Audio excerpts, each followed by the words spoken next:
This next video comes from a donation from Pro Time, and he asked me to cover the last week of the keep, maintain peak and weight like that. But I'm gonna expand it. I'm gonna expand it to the last 2 weeks, the build up, because for me the 2 weeks before that second week before, or the last 2 weeks, however you want to look at it, you know what I'm talking about. Is where I build them up to their peak workout. Then the last week is peak condition mentally and getting them ready for the show. So I'm really liking this Venatores. I didn't think I showed the side last time. They're nice, man. It's unusually cold today here. It's supposed to be 85 degrees, but it's cloudy, so California weather, what do you expect? So, you know, if I'm speaking of an 8-week keep, which was regularly my keep, I've done different times, you know, but that was kind of standard, 8 weeks. 2 weeks before the show is the one, you know, as you're going through the keep, you're building the dog up in conditioning, you know, doing more conditioning, so that 2 weeks before, that's where I build them up to their highest.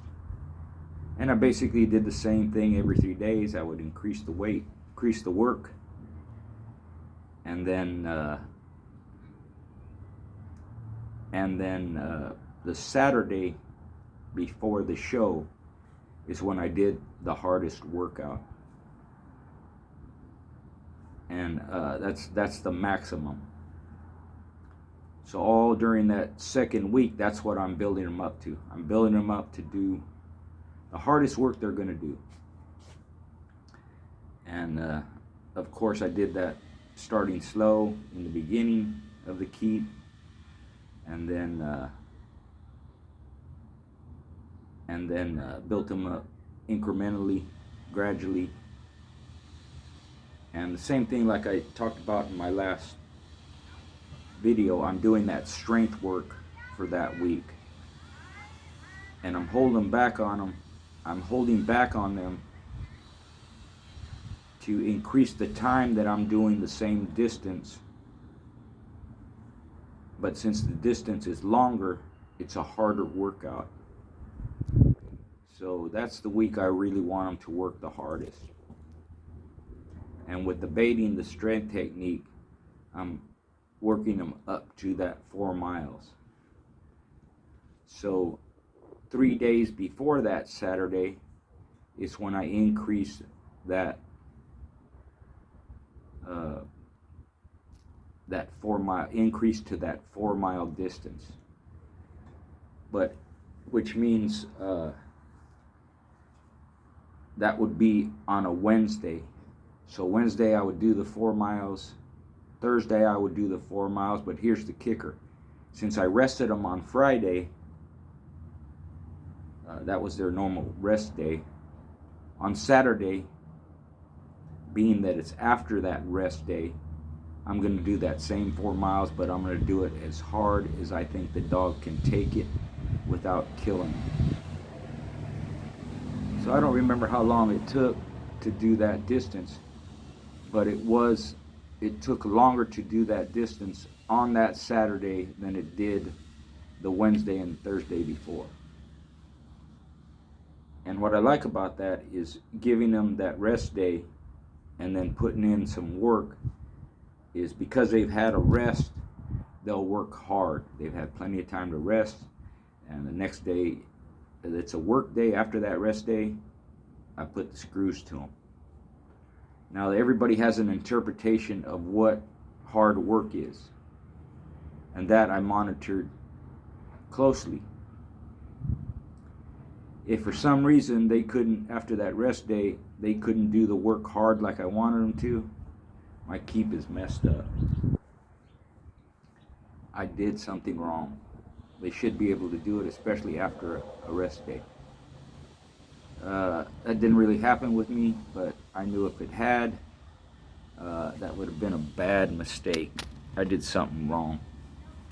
And probably what that would have meant is maybe they needed 2 days rest instead of 1. So I was always cognizant of, how they acted, how they worked, how they recouped during the workout, how they recouped after the workout, cool down and all that. So that's what I was looking for. Be able to put in that hard work. Now, that Saturday that I gave them the hard work, that's from that point on, that's where I'm starting to peak them. So on Sunday, I cut the work in half, which would be 2 miles. Monday in half again, which would be 1 mile. Tuesday, half again, which would be half a mile.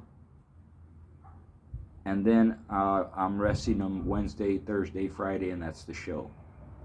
Now, sometimes I would work them Wednesday, that half a mile again. And that depended on the dog, or whether I think they needed that much rest, because I really didn't like to rest them more than 2 days in a row, but sometimes it was necessary. And that was okay too. That depended, again, how the dog worked, how he rested. If he's got a hell of a lot of energy, just raring to go, I will work him that Wednesday too. Even though it's only half a mile, it's going to take me a long time to do that half a mile because I'm really holding back. But it's nowhere near the 4 miles of a few days before. Not even close. And that backing off on the weight, on the work like that, that's what helps them to peak in their mind. And there's 2 reasons for that. You're working them a little bit, but you're not working them a lot. So they have a lot of energy. They need to expand it. And when you put them up, a lot of times they're nervous.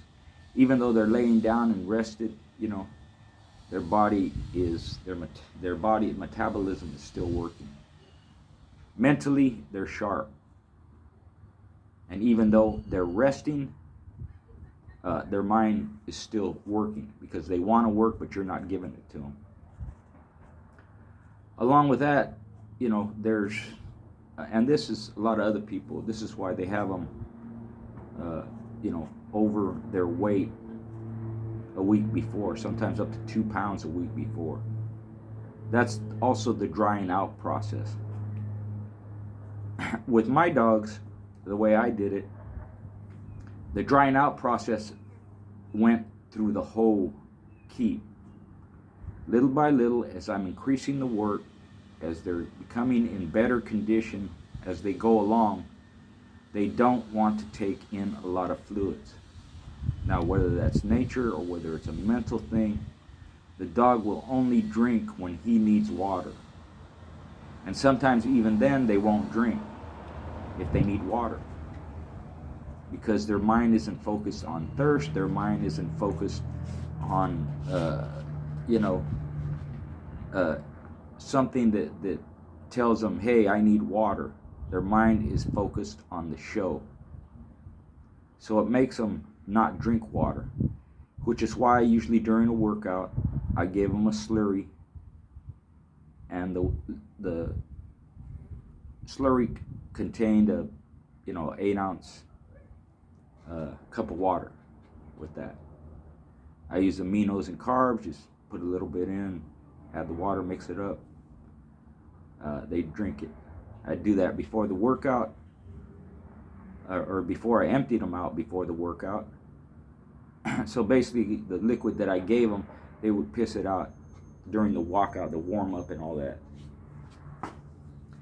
Which, you give them a little something like that, their weight's going to come up a little bit, but during the walkout, the piss emptying out and all that, they're going to relieve themselves of that little extra weight you gave them. They're going to absorb the carbs and the aminos. It's going to help them during the workout, and they're good to go.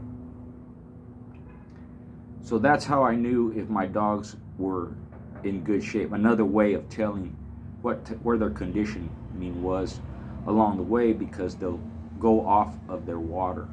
They won't want to drink.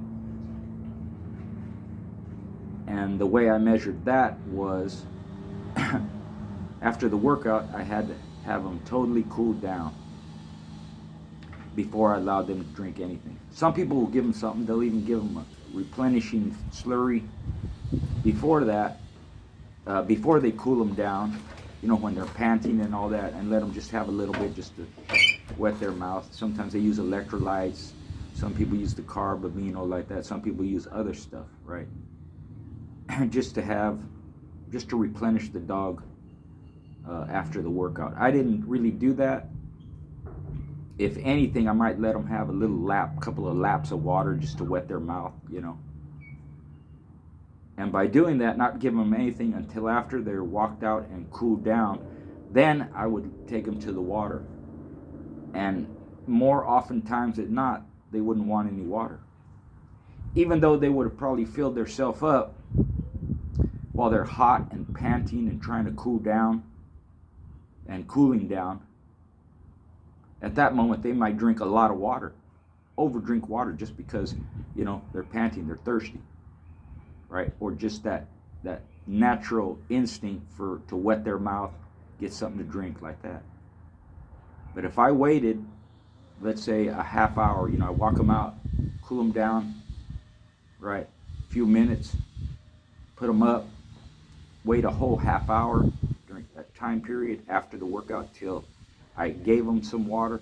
A lot of times they wouldn't drink it, or they would just take a little bit, because nature's telling them they don't need it, their mind is telling them they don't want it, and so they won't drink, or they just need a little bit.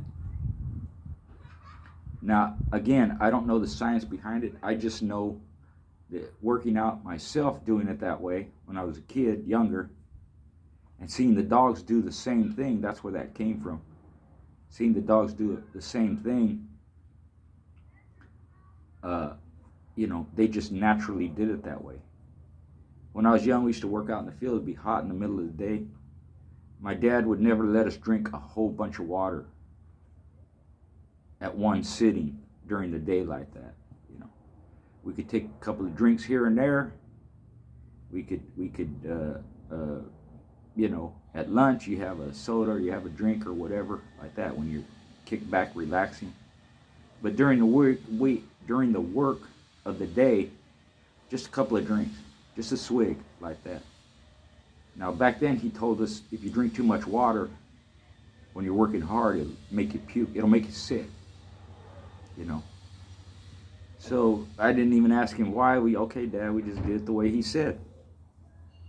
I don't remember dying of thirst where, man, you know, I need water and I need water like that. No, because we always ate breakfast, drank milk and orange juice and all that stuff.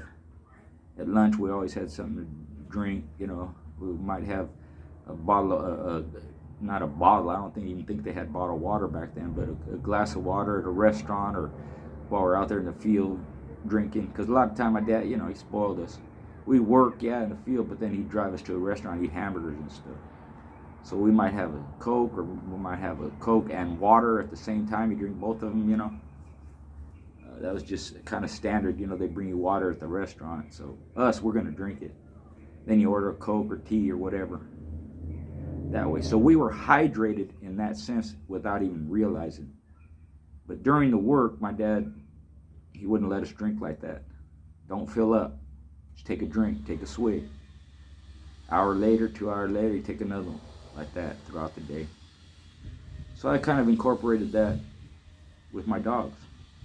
So I'd wait till after the workout, after they cooled down, and then some time after that before I put the water in front of them. And like I said, sometimes they wouldn't even drink. And that's the drying out period of the dog that helps them peak. And they will do that naturally. And you check the skin, you do all that.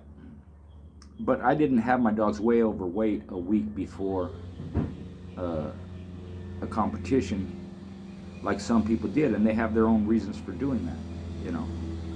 And the way they, at the end of the key, when they're peaking them, you know, that's when they use the decks to dry them out.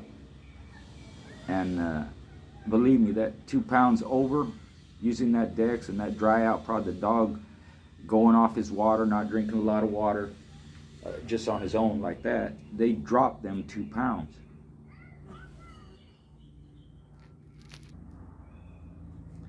With my method, when I'm peaking them like that, they're dropping the weight throughout the keep, little by little, incremental.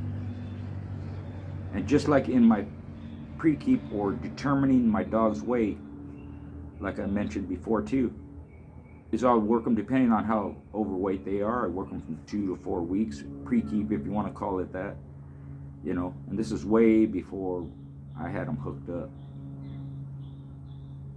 And they're, you know, I'd feed them the same food, their weight comes down, then it levels off for 2 or 3 days. I'm pretty close to their pit weight. That's the same thing that happened during the last week of peak. My dogs weren't losing a lot of weight. And those last 2 or 3 days that I'm resting them, that weight levels off. Even though I'm feeding them the same, I'm giving them that cup of water beforehand or in their feed, you know, like that. And, you know, I'm not changing hardly anything. That weight maintains the same.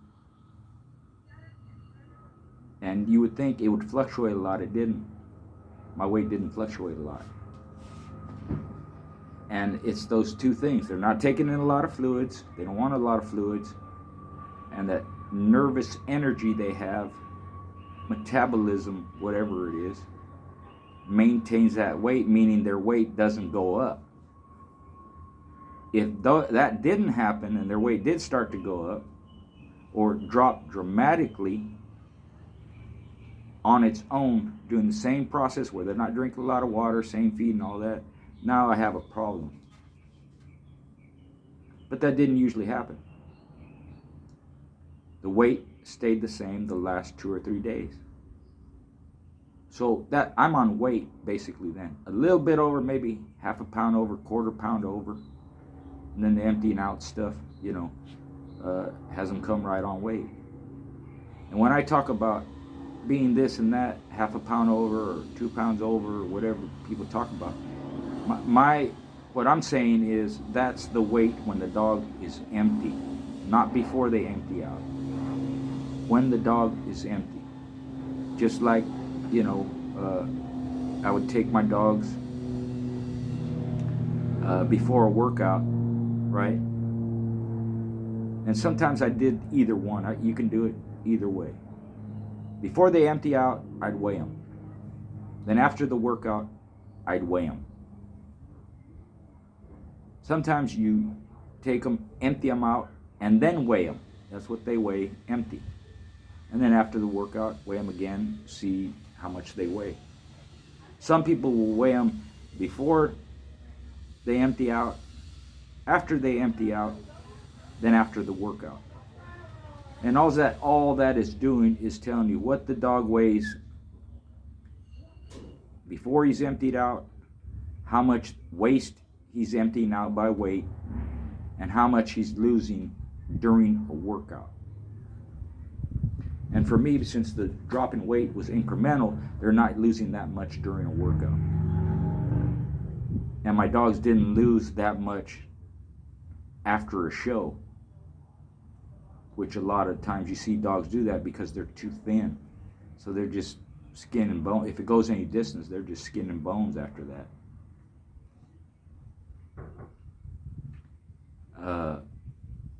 So that's how I peaked the dog out. I backed off on the weight starting Sunday, cut the work in half daily like that until Wednesday, and then when I say I rest them the last 3 days, I would feed the same, and on time I would take them, walk them out at the same time, just like I had done through the keep. Let them empty out, stretch out, get their, you know, body loosened up and all that, totally empty, then put them up. And you can even do that in the morning. The next morning, if you got them totally secluded in a crate or something like that, you don't want them running around, You have to take them out at least 2 times a day, maybe even 3 times a day, but 2 times a day would be max for me. Because the last 3 days I don't really want them doing nothing, I just want them resting. But you can't keep them cramped up all day long either. So in the morning I take them out again, same thing. Just like they would normally do on their own, you know. Take them out, let them go to the bathroom, piss and all that. My dogs during keep they only dumped once a day. And they would generally just hold it in until it was time for them to walk out in the evening right before the workout and just cut everything loose all then. And I didn't have the type where I had to stop during a workout and let them piss, you know. When you time it like that and they hold it like that, when you do take them, walk them out, they're going to cut everything loose. And I don't know how the bowels work, or bladder, or anything like that. But you'll notice you'll take them out and they'll piss. They may piss a lot and then dump, right? That may take 5 minutes, and some people will put them up then. Well, they probably still going to have more piss in them. That's why I had to walk them out like all the way to the stop sign. You know? All the way there, let them do it 2 or 3 times. During that going out, they'll piss and dump.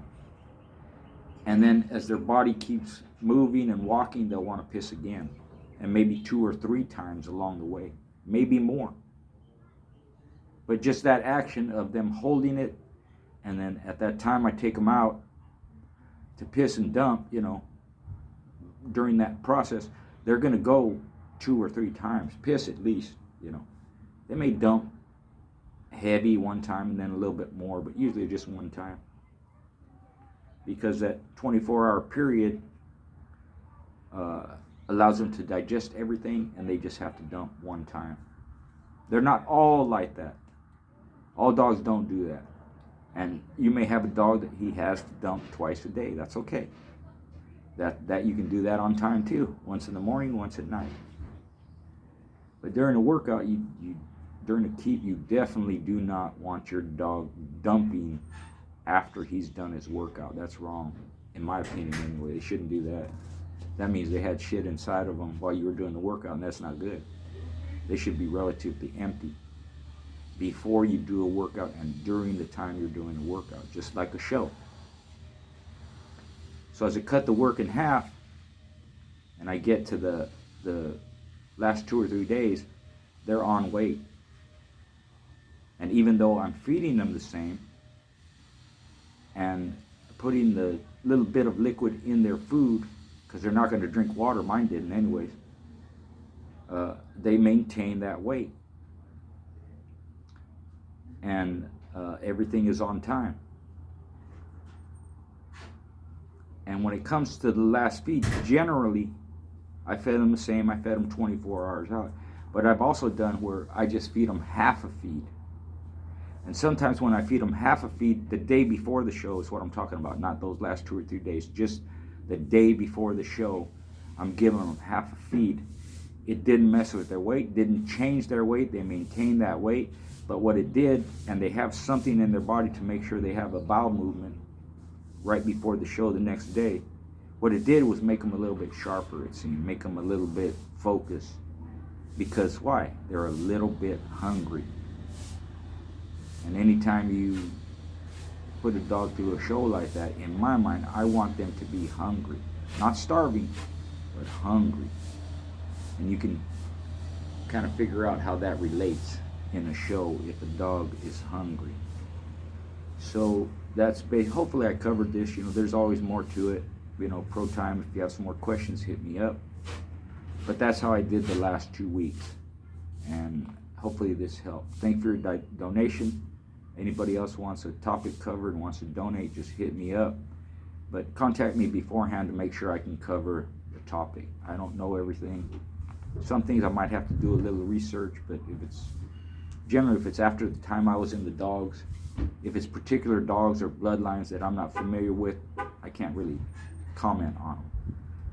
But anything to do with breeding or dogs during my time or before my time, or has to do with conditioning or feed or something like that, you know, you want a topic or a particular breeder or something like that, make that donation and I'll cover it. Once again, thank you very much.